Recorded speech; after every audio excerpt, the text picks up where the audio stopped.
নমস্কার বন্ধুরা, চলে এসেছি গল্পের আসরে। আমি সুপ্রীতি। সবাই কেমন আছেন? নিশ্চয়ই ভালো আছেন। আরও ভালো হয়ে যাবে আজকে এই ভিডিওটা দেখার পর। আজকে যে ভিডিওটা দেখছি এটা গুলমার্গের। গুলমার্গ গুলমার্গ যেতে হলে ট্যাংমার্গের ওপর দিয়েই যেতে হয়। ট্যাংমার্গ থেকে গুলমার্গ প্রায় 10 থেকে 12 কিলোমিটার হবে। গুলমার্গ হলো একটি নগর ও পার্বত্য শহর। শহরটি পশ্চিম পীরপঞ্জাল শৈলশিরায় অবস্থিত। হিমালয়ের পীরপঞ্জাল পেয়ালার আকারের উপত্যকায় গুলমার্গ অবস্থিত। সমুদ্রতল থেকে এর উচ্চতা 2650 মিটার বা 8694 ফুট। শ্রীনগর থেকে প্রায় 56 কিলোমিটার দূরত্ব। রাস্তার দুপাশে অসংখ্য পাইন ও ফারের বৃক্ষগুলি দেখা যায়। এখানকার প্রকৃতি বছরের বিভিন্ন সময় বিভিন্নভাবে সেজে ওঠে। মার্চ এপ্রিলে যে রূপ দেখা যাবে তা শীতকালে বদলে যাবে। শীতকালে সাদা সাদা পেঁজা তুলোর মতো বরফ পড়ে থাকবে। ওই যে দূরে পাহাড়ের যে সাদা সাদা দেখা যাচ্ছে বাধাগুলো, এগুলোতে দেখে এত সুন্দর লাগে, মনে হয় শুধু দেখি আর দেখি। বিশ্বাসই হয় না যে এই গাড়িতে করে অত দূরে আমরা উঠে যেতে পারবো, কিন্তু এটাই হয়। এভাবেই পৌঁছে যাওয়া যায় ওই সাদা সাদা পাহাড়ের চূড়ার ওপর। গুলমার্গ। গুল মানে ফুল, মার্গ মানে তৃণভূমি, সুতরাং গুলমার্গ মানে ফুলের তৃণভূমি। ইউসুফ শাহ চাক 1579 থেকে 1586 সাল পর্যন্ত কাশ্মীর শাসন করেছিলেন। তিনি তার রানী হাব্বা খাতুনের সাথে প্রায়ই এই জায়গাটিতে যেতেন এবং এই জায়গার আগে নাম ছিল গৌরীপথ। ইউসুফ শাহ নাম পরিবর্তন করে গুলমার্গ নাম রাখেন। জানা যায় মুঘল সম্রাট জাহাঙ্গীর গুলমার্গ থেকে তার বাগানের জন্য 21টি জাতের বুনো ফুল সংগ্রহ করেছিলেন। গুলমার্গে যেতে হলে পাহাড়ি পথ প্রায় 12 কিলোমিটার চড়াইয়ে যেতে হয়। তার আগেই গাড়িগুলো সব ট্যাংমার্গে থেমে যায়। গুলমার্গের বরফে বিভিন্ন অ্যাক্টিভিটি করতে হলে বা বরফে চলাফেরা করতে হলে কিন্তু জুতো অবশ্যই দরকার। আর এই জুতো, কোট বরফের জন্যে বিশেষভাবে এখানে এই ট্যাংমার্গে পাওয়া যায়। ট্যাংমার্গে সেই জন্য সেগুলো ভাড়া করে নিয়ে তবেই ওখানে ওঠে। আবার এটাও দেখা গেছে যে ওপরে গিয়েও জুতো পাওয়া যায়, তবে যাত্রীদের যেখানে ইচ্ছা তারা সেখানে নিতেই পারে।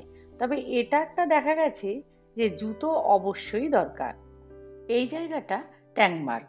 এখানে জামা, জুতো সমস্ত কিছু নিয়ে এবার চড়াইয়ের পথে পা বাড়ানো।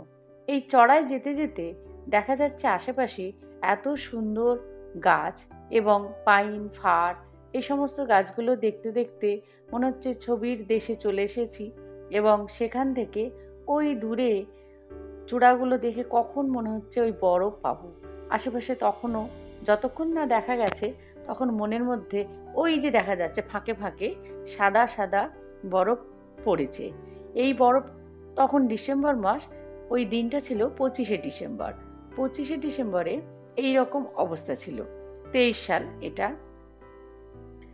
ব্রিটিশ শাসনকালে ব্রিটিশ সরকারি কর্মচারীরা গ্রীষ্মকাল থেকে বাঁচতে গুলমার্গে সময় কাটাতে শুরু করেন। শিকার করা এবং গল্ফ খেলা ছিল তাদের প্রিয় বিনোদন এবং গুলমার্গে 3টি গল্ফ কোর্স প্রতিষ্ঠিত হয়, যার মধ্যে একটি বিশেষভাবে মহিলাদের জন্য। গল্ফ কোর্সগুলির মধ্যে একটি টিকে আছে 2650 মিটার বা 8690 ফুট উচ্চতায় বিশ্বের সর্বোচ্চ গল্ফ কোর্স। 1927 সালে ব্রিটিশরা গুলমার্গে একটি স্কি ক্লাব প্রতিষ্ঠা করে এবং বড়দিন এবং ইস্টারের সময়ে 2টি বার্ষিক স্কি ইভেন্টের আয়োজনও করে। মধ্য এশিয়ার অভিযাত্রী অরেল স্টেনও এই সময়ে গুলমার্গ পরিদর্শন করেন। ভারতে ব্রিটিশ শাসনের অবসানের পর গুলমার্গ কাশ্মীর এবং জম্মুর স্বাধীন রাজ্যের একটি অংশ হয়ে ওঠে, পাকিস্তান অপারেশন গুলমার্গ নামে একটি রাষ্ট্র আক্রমণের পরিকল্পনা করেছিল। পাঠান উপজাতিদের হানাদার মিলিশিয়াদের দ্বারা ব্যবহৃত রুটগুলির মধ্যে একটি সশস্ত্র এবং পাকিস্তানি নিয়মিত সৈন্যদের দ্বারা সমর্থিত হাজিপীরের গিরিপথ এবং গুলমার্গ হয়ে রাজ্যের রাজধানী শ্রীনগরে চলে গেছে। গুলমার্গ হানাদার বাহিনীর হাতে পড়ে যায়, কিন্তু শিখ রেজিমেন্টের নেতৃত্বে ভারতীয় সেনাবাহিনী, যেটিকে 26শে অক্টোবর 1947 সালে রাজ্যের ডোগরা শাসক মহারাজা হরি সিং ভারতের সাথে একত্রীকরণের একটি দলিল স্বাক্ষর করার পরেই শ্রীনগরে নিয়ে যাওয়া হয়েছিল, সফলভাবে রক্ষা করেছিল। শ্রীনগরের উপকণ্ঠের পরে ভারতীয় পাল্টা আক্রমণ উপজাতিদের পিছনে ঠেলে দেয় এবং গুলমার্গ সহ অনেক শহর পুনরুদ্ধার করা হয়। 1948 সালে ভারতীয় সেনাবাহিনী গুলমার্গে একটি স্কুল প্রতিষ্ঠা করে, যা পরে ভারতীয় সেনাবাহিনী হাই অল্টিটিউড ওয়ারফেয়ার স্কুলে পরিণত হয়, যা তুষার নৈপুণ্য এবং শীতকালীন যুদ্ধে বিশেষীকরণ করে। গল্প করতে করতে আমরা পৌঁছে গেলাম গুলমার্গের ট্যাক্সি স্ট্যান্ডে। ট্যাক্সি থেকে নামতে নামতেই গাইডরা আপনার আশেপাশে সব চলে আসবে। তারা বিভিন্ন পয়েন্ট দেখানোর কথা বলবে এবং পকেট ফাঁকা করারও ব্যবস্থা করবে। যদি সেই প্রলোভনে পা না দেওয়া যায় তাহলেই মঙ্গল। কিছু ভিডিও বা এইসব তথ্যমূলক ভিডিও দেখলেই বোঝাই যায় কোথায় কি আছে। এই স্ট্যান্ডের বাঁ দিকে চলে যাচ্ছে যে রাস্তাটা, এটা ধরে চলে গেলেই পৌঁছানো যাবে গন্ডোলা রাইড। এই যে সামনে গল্ফ কোর্স আছে, এখানে গল্ফ কোর্সের বিভিন্ন খেলাধুলা হয়। পর্যটকরা খুব মনের মতো করে এখানে খেলাধুলা করে। আর ওই যে রাস্তাটা বলা হলো, ওই রাস্তাটা প্রায় 1.5 থেকে 2 কিলোমিটার হবে। এটা অবশ্য হেঁটেই যাওয়া যায়। এখানে আবার গাড়ি আছে অনেকগুলো, ছোট ছোট স্লেজ গাড়ি বা ছোট ছোট গাড়িগুলো আছে। ওরা এই গাড়িতে চেপেও পর্যটকরা ওই গন্ডোলা রাইডে পৌঁছায়। সারা বছর প্রকৃতিপ্রেমীরা এই অঞ্চলে ভিড় করে, কোনো সময়ই ফাঁকা যায় না। শীতকালে মনে হলো যে এখানে বোধহয় কম লোকজন থাকবে, কিন্তু সেখানেও গিয়ে দেখা গেল যে প্রচুর ভিড়। এবং এই রাস্তাটা হেঁটে হেঁটেই গন্ডোলা পৌঁছানো যায়। এই রাস্তাটা ধরে যখন এগিয়ে যাচ্ছিলাম, প্রকৃতির নৈসর্গিক সৌন্দর্য দেখতে দেখতে এত ভালো লাগছিল যে কি বলবো। আর এই যে আশেপাশে যে বরফগুলো পড়ে আছে, ঠিক যেন চিনির দানা বা ইউরিয়া সারের মতো মনে হচ্ছিল। হাতে নিয়ে কিছু আমরা নাড়াচাড়াও করছিলাম। আর এই যে বরফের পুরো চাদরের মতন পড়ে আছে। চলে এসেছি গল্প করতে করতে গন্ডোলা রাইডে।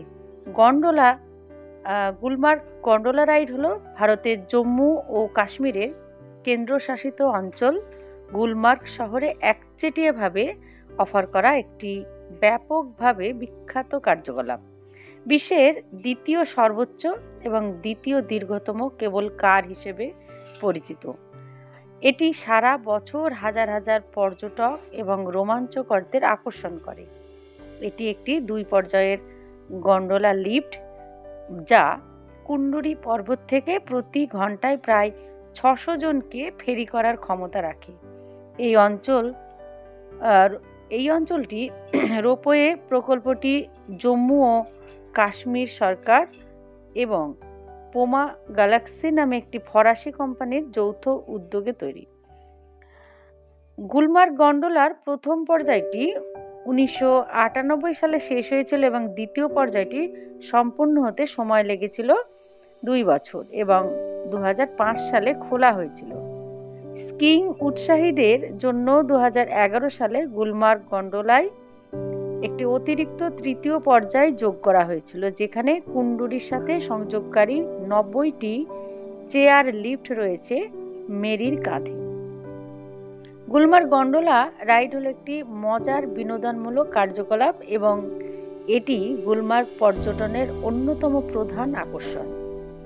এটি এখন এই 2 দশকেরও বেশি সময় ধরে চালু রয়েছে, যা পর্যটকদের একটি অনন্য অভিজ্ঞতা প্রদান করে।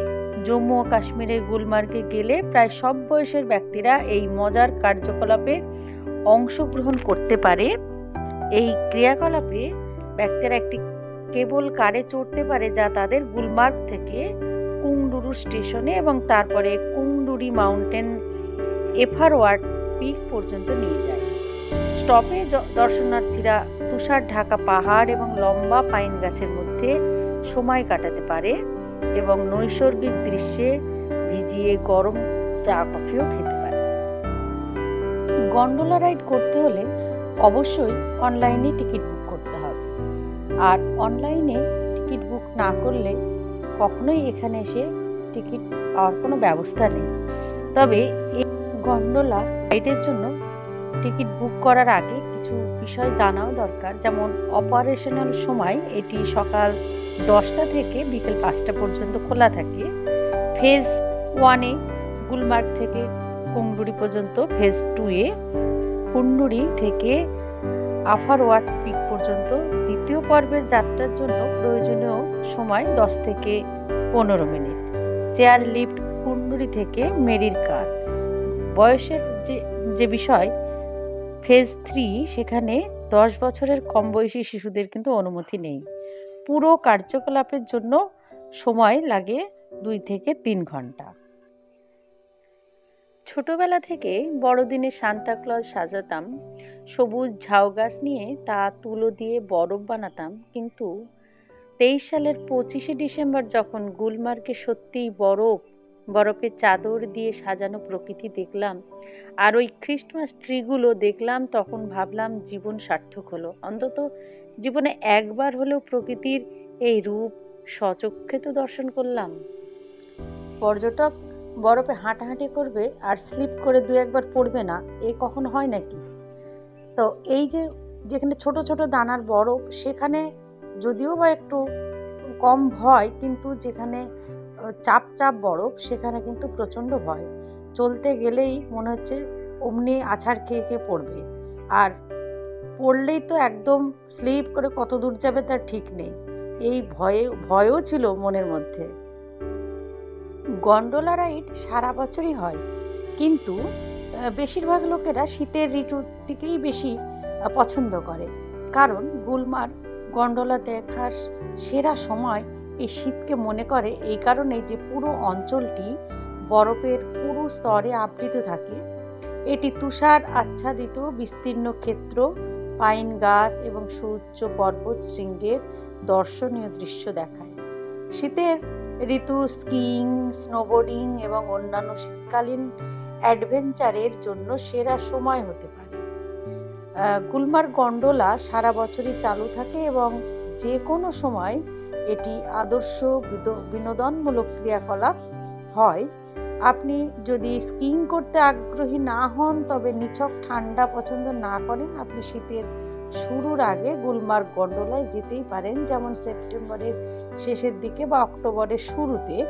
এই সময়ের মধ্যে তাপমাত্রা মনোরম থাকে এবং দূরত্বে সবুজ তৃণভূমি, সুউচ্চ গাছ এবং তুষার ঢাকা পর্বত শৃঙ্গের অভূতপূর্ব মনোরম দৃশ্য পেতে পারেন। এই প্রকৃতির মধ্যে গিয়ে বরফে তাদের পর্যটকদের সব ছেলে মানুষই পেয়ে বসে। তারা বরফ নিয়ে খেলে এবং মনে হয় যেন তারা না খেললে কিছুই বোধহয় করেনি। তো আমরাও তার মধ্যে সামিল হয়েছিলাম। এই দৃশ্য সবাই একবার করে নিজের জীবনে পেতে চায়। এখানে যেমনি এত সুন্দর নৈসর্গিক দৃশ্য, তার মধ্যে একটা প্রবলেম হচ্ছে এখানকার যে গাইড, তারা এমনভাবে আপনাকে কনফিউজড করে দেবে যেন মনে হবে তাদের না নিলেও চলবে না এবং জায়গাগুলো তাদের ছাড়া যেন যাওয়াই যাবে না। কিন্তু এখান থেকে খুব সাবধান, স্ক্যাম সব সময় হচ্ছে।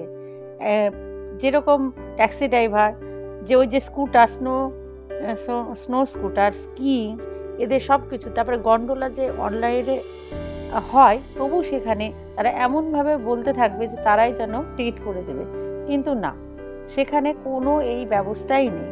এই ফাঁদে যেন একদম কেউ না পড়ে, সেই দিকটাই সাবধান থাকা দরকার। গুলমার্গের এই এত সুন্দর দৃশ্যে সিনেমার শুটিং হবে না, সেও কি ভাবা যায়? এখানে ববি, হায়দার, জব তক হে জান, আপকি কসম 2013-তে, ইয়ে জওয়ানি হ্যায় দিয়ানি, তারপর 2015-তে ফ্যান্টম, সইফ আলি খান ও ক্যাটরিনা প্রধান চরিত্রে শুটিং হয়েছিল। এখান থেকে দেখা যাচ্ছে গন্ডোলা রাইড থেকে অনবরত একটা কার যাচ্ছে, একটা কার আসছে, যাত্রীদের অনবরত যাতায়াত করাচ্ছে। আর এত যাত্রী যাচ্ছে যে ওখানে ভিড়ও সাংঘাতিক। যে চিত্রগুলো দেখা যাচ্ছে, আমরা যখন ছবি আঁকি তখন হয়তো এগুলো আঁকতাম, কিন্তু বাস্তবেও যে এত সুন্দর হতে পারে এখানে না আসলে সেটা কিন্তু উপলব্ধি করা যায় না। মনে হচ্ছে যেন আঁকা ছবি। সত্যি আঁকা ছবির থেকেও বেশি কল্পনা মিশিয়ে যেন প্রকৃতি তার রূপ তৈরি করে রেখেছে, আর এই মানুষগুলোকে সেখানে আকর্ষণ করছে। এই স্নো কারগুলোতে নিয়ে পর্যটকরা বেশ মজা করে। এখানে সব বয়স্কই যেতে পারে, এখান থেকেই তারা টিকিট করে তাদের ঘুরিয়ে নিয়ে আসে তারা। এখানকার লোকজন বেশ আবর্জনা সম্পর্কে সচেতন, তারা ইতিউতি ফেলে না, তারা যে বিক্রি করছে ঠিক জায়গায় তারা রেখে দিচ্ছে, আর এই বিষয়ে সচেতন, এটা দেখে বেশ ভালোই লাগলো। এই জায়গাটি স্কি করার জায়গা। এখানে দেখতে পাওয়া যাচ্ছে যে স্কি করছে পর্যটকরা। তা আমরা দূর থেকেই দেখছিলাম, আর ভয়ই পাচ্ছিলাম যে ওই স্কি করতে গেলে পা না পিছলে পড়ে যায়। আমি স্কিটা দূর থেকেই দেখছিলাম এবং ছবি তুলছিলাম। তাদের স্কিটা দেখে বেশ দূর থেকে মজাই পাচ্ছিলাম, কারণ তারা মজার স্কি করছিল। এবার আমার সঙ্গে সঙ্গে আপনারাও দেখুন কেমন স্কি করছে তারা।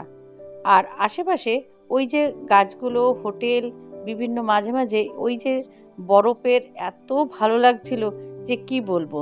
এবার দেখুন তারা কেমন স্কি করছে। 100 বছর আগে ব্রিটিশরা গ্রীষ্মকাল থেকে পালিয়ে এই গুলমার্গে এসে সময় কাটাত, এবং সেটা স্কি গন্তব্যে এখন সেটা পরিণত হয়েছে।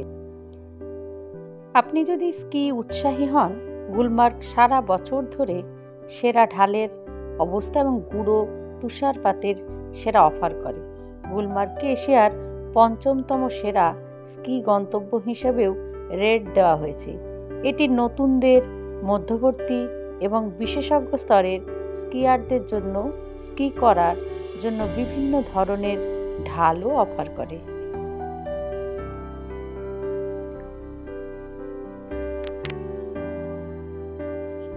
দূরে যে রাস্তাটা দেখা যাচ্ছে, ওই স্নো কারগুলো ওই রাস্তা হয়ে পর্যটকদের এলাকাটা ঘোরায় এবং বিভিন্ন পয়েন্টে গিয়ে তারা সেইভাবে তাদের গন্তব্যে আবার ফিরিয়ে নিয়ে আসে। এখান থেকে কি সুন্দর লাগছে না? ওই দূরে উঁচুতে আমরা দাঁড়িয়েছিলাম, আর সেখান থেকে আশেপাশের যে ছবিগুলো তুলছিলাম, তার মধ্যে সত্যি ঘুরে ফিরে বারবার ওই ছবিগুলোই দেখতে ইচ্ছে করে, আর সেই দেখাটাই আপনাদের দেখানো হচ্ছে।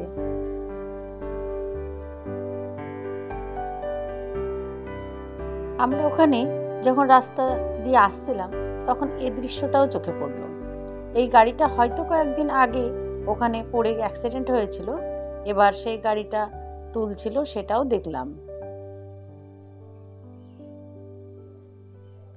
চারিদিক এত সুন্দর সুন্দর, কত বলা যাবে, যতই বলা যাবে ততই কম হবে। এই যে বিস্তীর্ণ ভূমি, সবই বরফ পড়ে আছে। ডিসেম্বর মাসে এইটাই সুবিধা হলো, এই সুন্দর দৃশ্যটা দেখা গেল। হয়তো মার্চ এপ্রিলে গেলে এতটা হয়তো দেখা যেত না, বা আরও উঁচুতে উঠতে হতো। এখানে এই সময়ের জন্য এটা একটা সুবিধা যে কার যে স্ট্যান্ডে দাঁড়িয়ে বয়স্করাও কিন্তু এখান থেকে ওই সব কিছুই দেখতে পাবে। নমস্কার, ভিডিওটা এখানেই শেষ করছি। ভালো লাগলে সাবস্ক্রাইব করে পাশে থাকবেন।